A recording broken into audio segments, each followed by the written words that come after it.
Welcome to the President's Diary, a weekly program where we highlight the work of His Excellency Dr. Mohamed Irfaan Ali. On Monday, His Excellency opened the first of several stakeholder consultations on the draft local content policy framework. The consultations will maximize the level, quality, and benefits of participation in the petroleum sector value-added chain by Guyanese. President Ali told the meeting of private sector officials and representatives of international oil companies that the policy is not limited to the oil and gas industry, but is set in a national development framework. Local content is not about oil and gas alone. If we are under the mistaken belief that local content is about oil and gas alone, then we'll be commencing the development of this document from the wrong perspective. Whilst the oil and gas sector would be one that will be critically targeted in the local content strategy, the local content strategy is an overarching strategy that will cover every single sector of our development as a country. The strategy has among its focus the insurance and banking sectors, increasing manufacturing and industrial capacity, human resource transformation, and training and development. Dr. Ali said the oil and gas sector is the catalyst that will move others forward. The draft policy says Guyana will approach the development of its petroleum resources, people, and businesses in a pragmatic, collaborative, transparent, and accountable manner, and with clarity of purpose.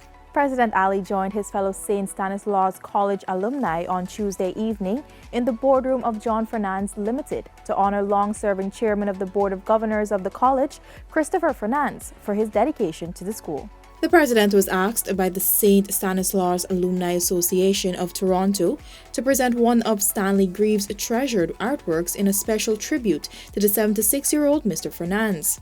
The head of state and several other former members of the school, including Mr. Fernandes' son David, were joined via Zoom by members of the Toronto Association for the presentation.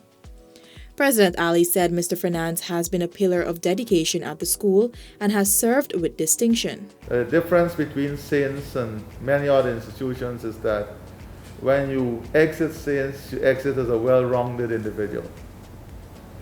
And that is the complete difference. I mean, in our years, we were the champion of basketball, volleyball, football, debating, cricket,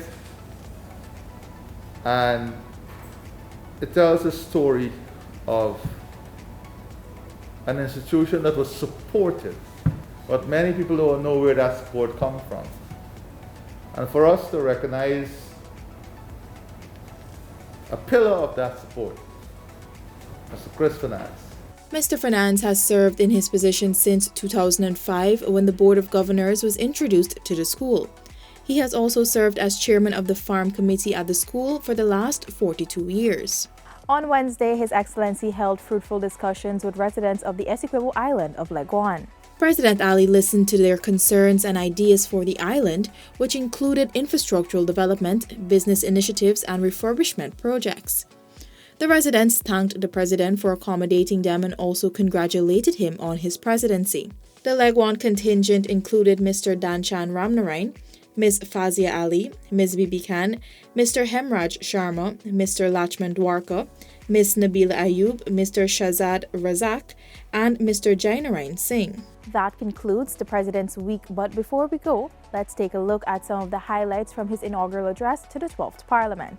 During his maiden address, the head of state reiterated that job creation remains a top priority for his government. We stated quite clearly that our objective is to create 50,000 jobs. That goal, which once seemed distant and impossible, is now within our nation's reach, made possible by the transformative agenda of government that will see the expansion of construction, investment in mega-scale infrastructure, reduced costs of energy, leading to industrialization and upscale agro-processing and manufacturing, environmental services, engineering services, and a spin-off of major private sector investments in new hotels and shore-based facilities. President Ali assured the House that systems would be put in place for the expansion of these industries. My government is committed to providing the infrastructural framework in which these enterprises can develop and expand, improving directly the lives of all who invest their efforts in them, and benefiting our country as a whole indirectly by increasing its wealth and the welfare of our people. The head of state during his address also stressed the importance of youth participation at the national level. My government understands the importance of youths in development of the country. It is for this reason I have established the soon-to-be operationalized Youth Advisory Council, which will be at the heartbeat of policy making. Our support for young people will go beyond education, health, and sports.